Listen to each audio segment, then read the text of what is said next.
रहे हैं कि आज महंगाई का जो आलम है, जिस तरह से महंगाई बेरोजगारी है, आज जो है नौजवान जो है सड़कों पर है, इसीलिए है कि आज नौकरी नहीं है और महंगाई इतनी तेज़ है, इतनी तगड़ी महंगाई है कि लोग बेचारों का जीना दूभर हो गया। हम जैसे लोग जो मध्यम लोग हैं, मध्यम वर्गीय लोग हैं, उनका भी आज बहुत बुरी हालत है। हर चीज़ पे महंगाई, हर चीज़ पे जीएसटी, और जीएसटी अब ये आलम देखिए कि आप इंसान के जीते जी तो है कि मरने के बाद भी उसके कफन पे भी जीएसटी लगा दी। इससे बड़ा और क्या हो सकता है? इससे बड़ा अपराध तो कोई हो नहीं सकता देश के साथ। लेकिन देश चलाने के लिए पैसा तो चाहिए ना, जीएसटी लगानी जरूरी है। नहीं, पैसा जीएसटी तो तब जीएसटी क्या गरीब पे लगा के लगेगी? अब उनका अडानी अंबानी का जितने कॉरपोरेट घराने हैं उनका टैक्स तो 12-13% माफ़ कर दिया, और यहाँ पर गरीबों के खाने पीने पे भी टैक्स लगा रहे हैं, तो टैक्स वहीं से ही आएगा क्या? टैक्स के और बहुत साधन हैं। इनडायरेक्ट टैक्स आप लगाओगे तो सीधा गरीब जनता के ऊपर ही पड़ता है उसका बोझ। लेकिन जो वित्त मंत्री है वो कह रही है कि देश की जो अर्थव्यवस्था है मजबूत होती जा रही है पूरी दुनिया में। वो सबसे बड़ी बात है, झूठ बोलने की उनके पास कुछ है नहीं, झूठ ही बोलते हैं। उनको तो पता ही नहीं है, निर्मला जी को तो, कि इकोनॉमी चलती कैसे, बढ़ती जीडीपी है क्या, उनको मालूम क्या है? वो वित्त मंत्री नहीं है। वित्त मंत्री तो आप किसी को भी बना दो वित्त मंत्री। पढ़ी लिखी है जेएनयू से। जेएनयू से पढ़ी लिखा तो जेएनयू को ही गाली बकते हैं। अब कहाँ है जेएनयू? जेएनयू इतनी बड़ी संस्था है, उससे बड़ी संस्था थी नहीं हिंदुस्तान में, क्या दुनिया में नहीं थी। लेकिन आज जेएनयू के अंदर भी आप देखिए जाके कैसे लोगों को बिठा दिया, आरएसएस के सारे लोग वहाँ बैठे हुए हैं। और अब आप इससे बड़ा गुनाह क्या हो सकता है कि आप ये कह रहे हो कि सावरकर जी जो है बुलबुल पे बैठ के पूरा ढांचा ही बदल दिया है। ये सीधा 95 साल पुराना आरएसएस का एजेंडा लागू हो रहा है। बच्चों के पढ़ाई अभी तक हमारी दिल्ली यूनिवर्सिटी के अंदर अभी तक पढ़ाई शुरू नहीं हुई है। ये सेमेस्टर बेकार जा रहा है बच्चों का, क्या भविष्य बनेगा बच्चों का? तिरंगा पहुंचा दिया मोदी ने। वो तिरंगा तो उसका है, क्या बोल तिरंगे से नफरत करते हैं। वो एक मैनिपुलेटर है। कभी तिरंगा, कभी थाली। कोरोना चला गया था ताली बजाने से। जिस आदमी के पास कुछ कर देने को नहीं है वो आदमी ऐसे ही जुमले कसेगा। तिरंगा हमारे देश की शान है। हम तिरंगे के, ये देखिए ना, तिरंगा ही लगा हुआ है हमारे पीछे। इस तिरंगे के लिए लोगों ने अपनी कुर्बानियां दी हैं। आप कह रहे हैं कि भारत जोड़ो। भारत कहाँ, क्या दिक्कत है भारत को? दिक्कत यह है कि आज हम किस तरह से बढ़ गए, हिंदू मुसलमान सिख ईसाई सब जगह बांट दिया है। और आप देखिए क्या हालत है देश की। आप समझदार हैं, प्रबुद्ध लोग हैं, आप जानते हैं, बुद्धिजीवी लोग हैं, आप जानते हैं कि आज क्या हालात है देश के। लेकिन वो तो हिंदुओं को मजबूत कर रहे हैं बीजेपी वाले। हिंदू तो पहले ही मजबूत है। हिंदुओं का अब डर लगा हिंदुओं को। 400 साल अंग्रेजों ने राज कर, 200 साल कर लिया, मुगलों ने राज किया, तब हिंदू खतरे में नहीं था। आज हिंदू खतरे में। मंदिर बना रहे हैं वो। मंदिर तो पहले ही बना हुआ है, मंदिर तो बन ही रहा है। और मंदिर जो बना है वो कोर्ट के आदेश से है। और ये मुसलमानों ने उस बात को भी, उन्होंने भी माना है इस बात को भी, कोर्ट का आदेश है तो हम कोर्ट के आदेश को मानते हैं। तो उनका सहयोग है, उनसे बन रहे हैं। और मंदिर जो बन रहा है आप देखिए, उस मंदिर के उसमें भी खा गए पैसा। और ये वो जो घोटाला हुआ है मंदिर के ट्रस्ट के अंदर, हाँ, वो चंपत राय कितना पैसा लेके चंपत हो गए। तो ये क्या, किस बात का मंदिर बना रहे हो? मंदिर तो हमारे दिल में है। हम हिंदू हैं, हम मानते हैं अपने भगवान को और हम हिंदू धर्म को मानते हैं। लेकिन इस तरह से हिंदू मुसलमान नहीं करेंगे तो क्या करेंगे ये लोग? इनके पास और कोई एजेंडा तो है नहीं। लेकिन सर 70 साल को काफी क्रोध थे, ये कह रहे हैं गड्ढे खोदे गए थे। आदमी को जब अपना दिखाने के लिए कुछ नहीं होगा तो पिछली बात करेगा। 70 साल ये जो बने हैं, IITs बने, IIM बने, ये इतनी बिल्डिंगें देख रही है, कब किनकी बनाई हुई है? ये पंडित जवाहरलाल की देन है। लेकिन सर ईडी सीबीआई के छापे पड़ रहे हैं आपके नेताओं पे। तो पढ़ने दो, कांग्रेस ने कभी अंग्रेजों से नहीं डरी, इनसे क्या डरेगी?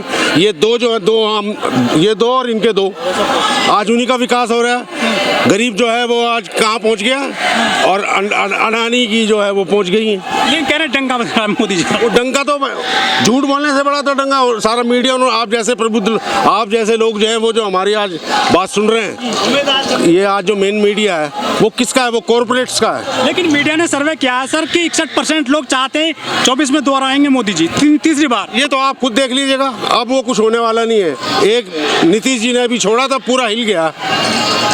इसी तरह से लोग आएंगे। हर स्टेट के अंदर आदमी अपनी अपनी लड़ाई लड़ने वाला सर। लेकिन जो बीजेपी की काट क्या है? राष्ट्रवाद उनकी कोई बपोती थोड़ा है। राष्ट्रवाद हम हैं, हम राष्ट्रवादी हैं। हमें हमारे बुजुर्गों ने कुर्बानियाँ दी, हमारे दादा परदादाओं ने कुर्बानियाँ दी। हम कब से कांग्रेस में, हम पैदा ही कांग्रेस में हुए, क्योंकि हमारे पीछे एक इतिहास है, हमारा इतिहास है वो। लेकिन सर कांग्रेस में अंदरूनी बहुत झगड़ा चलता रहता है पदों को। नहीं, वो झगड़ा कोई नहीं है, ये सिर्फ दिखाते हैं, ये मीडिया का ही कमाल है जो दिखा रहे हैं। गुलाम जी चले गए ना। गुलाम नबी जी, आप अभी मैं कल उनका वीडियो देख रहा था उनके गांव का, वो कह रहे कभी गांव में नहीं आया, क्योंकि उन्होंने अपना वो बंगला बचाना था और वहाँ पर डर गए थे वो भी। डरे हुए हैं, डरे हुए ही लोग जा रहे हैं। या ईडी CBI से डर के जा रहे हैं। बताइए कितना दुरुपयोग हो रहा है, कभी सुना था आपने? पैसे तो निकल रहे हैं सर विपक्ष के पास।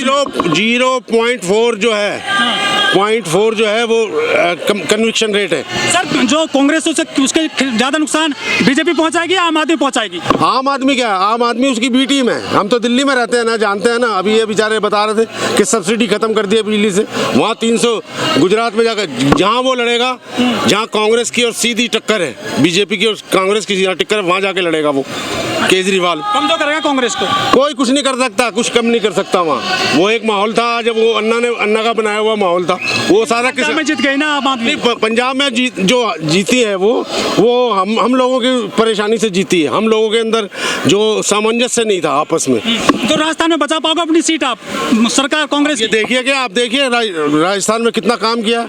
आज कल उसने छत्तीसगढ़ के अंदर पुरानी पेंशन लागू कर दी। राजस्थान का एक अपराध बहुत ज्यादा राजस्थान में दलितों पर, पिछड़ों पर। कहाँ नहीं है बताइए। अब अभी नंबर 1 हो गया सर दलितों पर अत्याचार में राजस्थान। अभी ये देखिए ना, राजस्थान क्यों, हर किसी भी स्टेट में देख लीजिए, मध्य प्रदेश सबसे ज्यादा, आप उठा के देखिए आंकड़े, मध्य प्रदेश के सबसे ज्यादा आंकड़े हैं बलात्कार के। वहाँ बच्चों के पढ़ने के लिए स्कूल नहीं है। लॉ एंड ऑर्डर सबसे ज्यादा मध्य प्रदेश के अंदर है। और दिल्ली में लॉ ऑर्डर है किसका? लॉ एंड ऑर्डर तो सेंट्रल गवर्नमेंट के पास है। और यहाँ केजरीवाल की सरकार है, फिर क्यों हो रहे हैं यहाँ पर अपराध?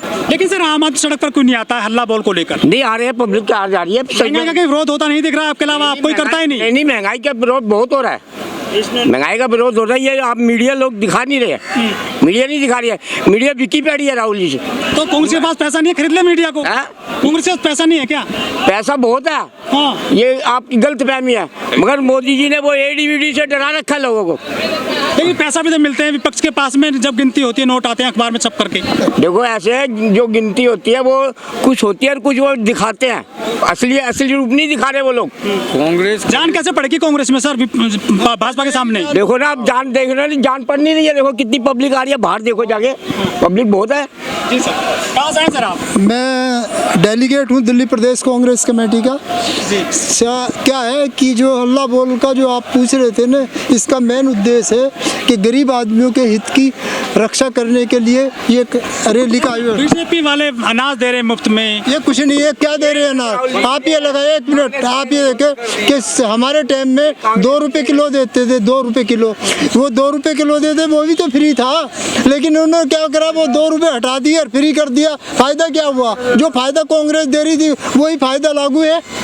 विकल्प क्या है सर मोदी का?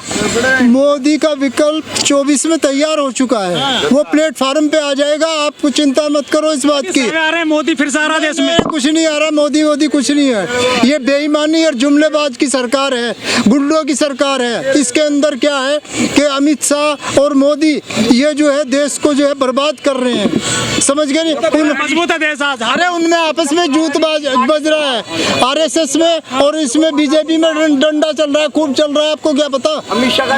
और कांग्रेस जो है ना कांग्रेस जो है भारी बहुमत से जो है मान लो जनता के हित के लिए लड़ाई लड़ेगी और लड़ती रही है, यही मेरा कहना है। देखिए, बीजेपी को बिहार ने एक संदेश दिया पूरे देश को। हमेशा बिहार की धरती ने बदलाव किया है शुरू, तो पूरे देश में बदलाव हुआ है। आज जो बिहार में सरकार बदली, सेकुलर दलों की सरकार है। पूरे देश में ये मैसेज है कि जिस तरह बिहार बाकी प्रदेशों में जिस तरह से भाजपा ने नंगा नाच करके सरकारों को गिराया, बिहार की धरती ने उसको कबूल नहीं किया और मजबूती से सेकुलर सरकार बनी है। और यही 2024 में पूरे देश में सारे विपक्षी और सेकुलर दल एक मंच पे आएंगे और ये मोदी और बीजेपी को उखाड़ फेंकेंगे। सकते हैं। सीबीआई ईडी की टीम जा रही है सर बिहार में भी। ना सीबीआई ईडी कोई भी संस्था जो है, देखिए इसके पहले भी सरकार थी। सीबीआई हमारी स्वतंत्र संस्था है जिसको जांच करना है, ईडी को जांच करना है। लेकिन आज जो दुरुपयोग शुरू हो गए पूरे देश में, ये जो है ये सारी जनता जान रही है। एक चीज बताइए कि क्या अन्य विपक्षी दलों में ही इस तरह के लोग हैं जहां पर सीबीआई और ईडी रेड करती है? बीजेपी में वैसे लोग हैं कि नहीं? बीजेपी में वैसे लोग हैं जो पूरे आधे देश को खरीदने की ताकत रखते हैं। बीजेपी उन्हीं लोगों की पोषक पार्टी अंबानी और अडानी की, जिनके पास पैसे हैं। कहाँ जांच हो रहे हैं उनके? तो ये तो एक हाइप बना जा रहा है, और हाइप बना के इन्होंने सत्ता में भी कब्जा किया था 2014 में। 2024 में इन लोगों का पूर्णतः पतन होगा, ये तय है।